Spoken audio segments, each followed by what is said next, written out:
There are powers on Earth too hidden to be seen, and conspiracies too vast to comprehend. For years, the world has seen fact distorted, reality manipulated, and the truth concealed. Join the Pierre Sebac podcast to uncover the real meanings behind ancient aliens and their symbolism.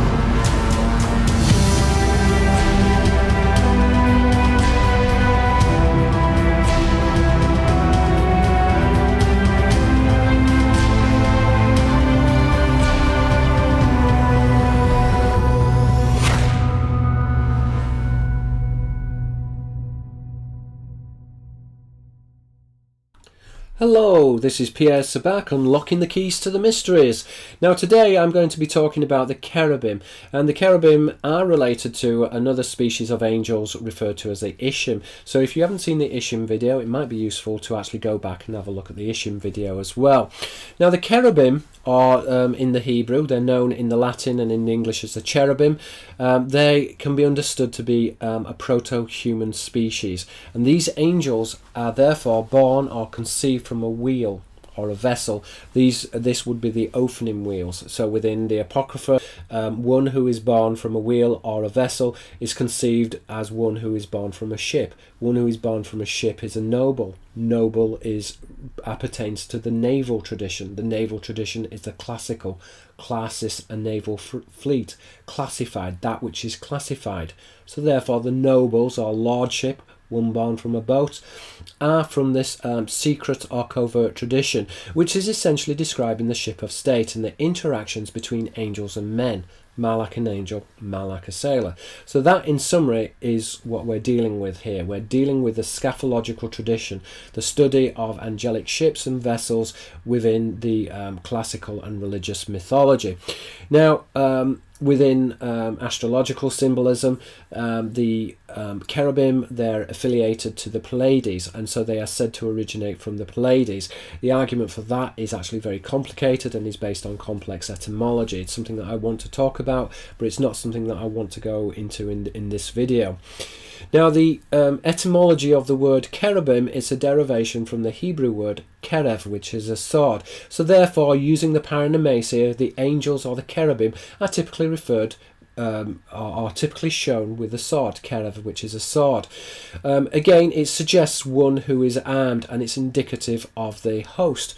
Now again, Carib, which is a type of small vessel, is related to cherub. So here we're dealing with lordship, and that is the connotation. This is a connotation of a mariner, of a sailor, or of an angel. So we could actually translate the word cherubim as an armed sailor, which would be a marine, literally a space marine or a marine from heaven. Again, as we said before, the word Malak an angel has this connotation of Malak a sailor.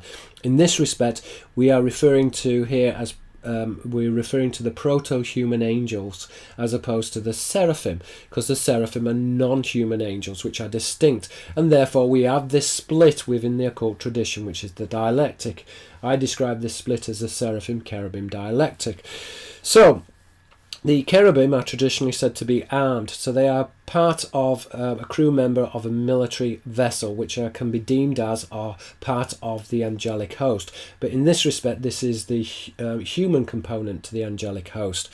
Now, this bloodline is identified genetically with modern humans. In Christian angelology, it's useful to mention that the cherubim are deemed to be the second highest of the ninefold hierarchy. So there are 9 orders of angels. In many respects, that in the Chinese traditions you have 9 different types of dragons, but within the ninefold hierarchy you have the seraphim. Okay, so basically the cherubim are the second highest order of the ninefold hierarchy, and then you have the seraphim, and so they're contrasted with the seraphim. Now the seraphim are non-human angels, and often the cherubim and the seraphim, they materialize together, and particularly they materialize together when the Ophanim wheels are present. The wheels are a metaphor used to refer to flying saucers.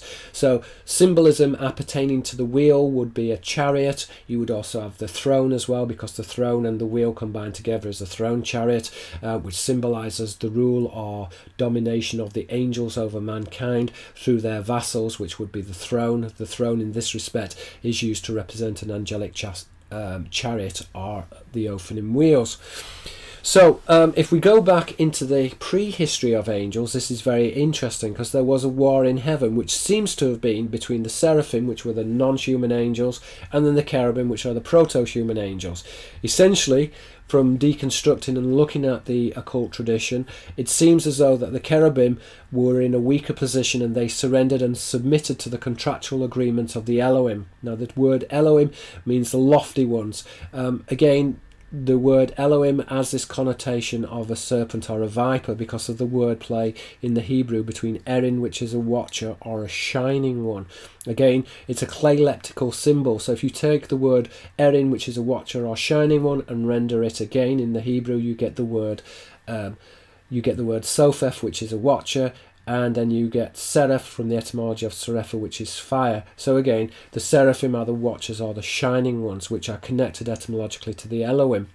Now, the proto-human angels and the non-human angels, they were unified under a covenant of worlds, which in Masonic and occult symbolism is represented astrologically with Orion.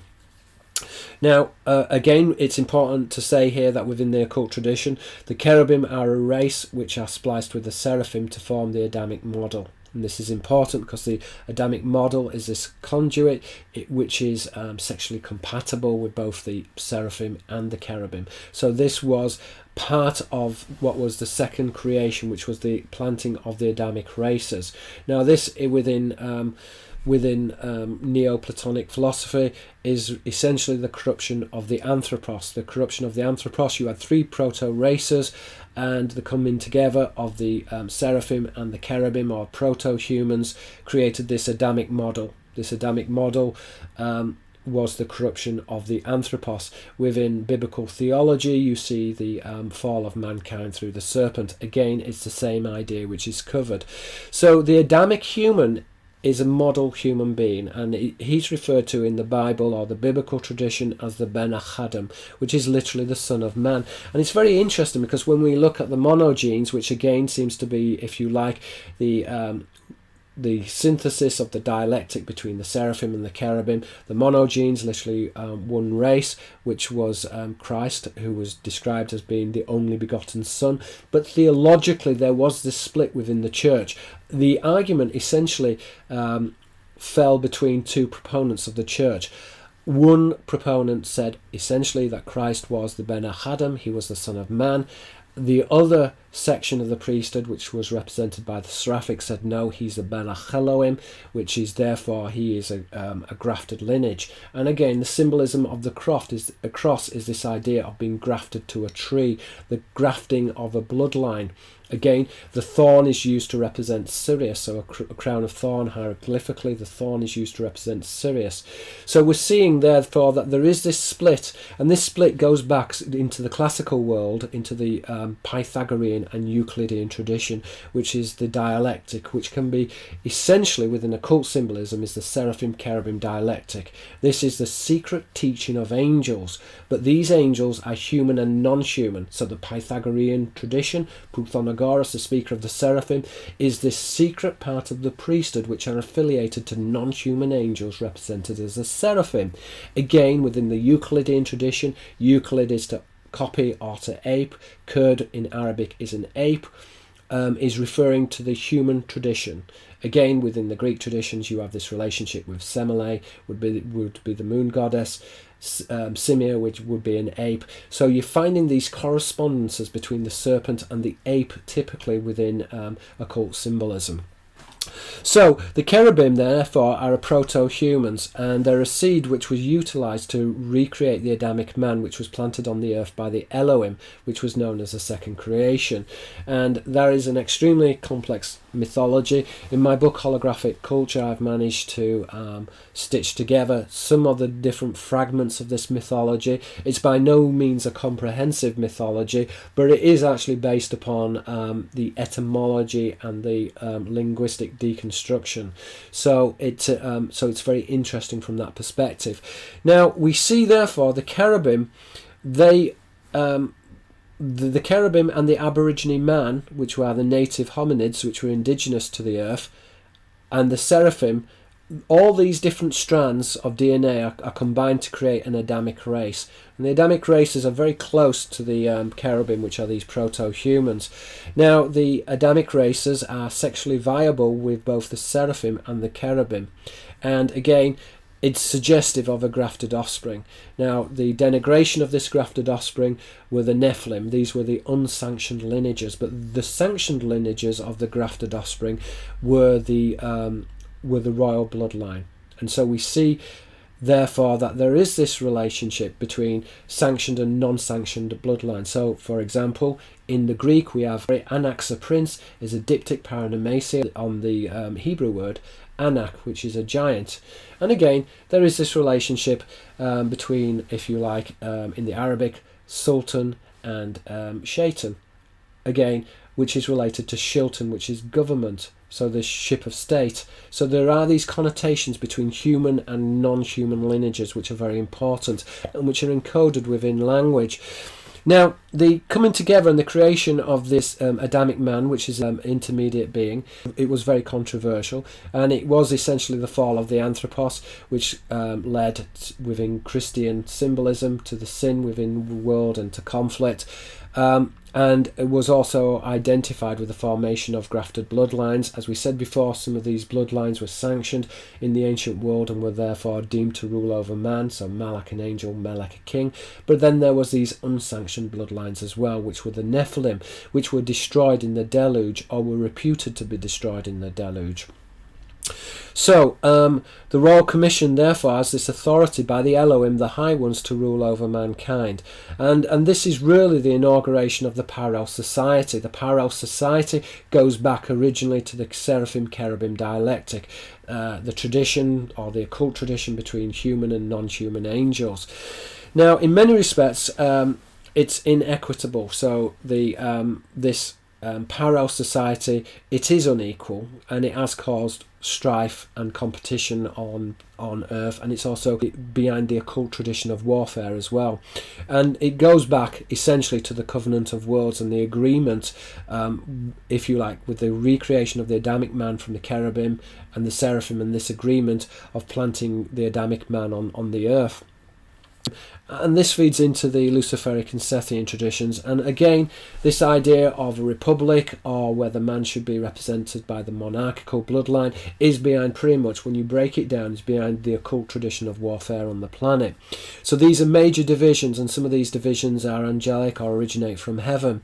So the descent therefore amongst the angels, it has precipitated this perpetual struggle within the ranks of the cherubim.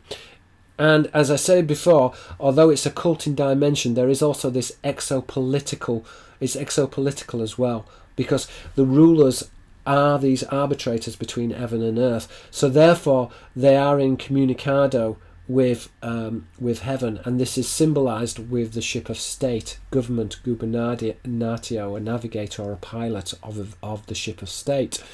So we're finding these suggestions and these signifiers within ancient mythology.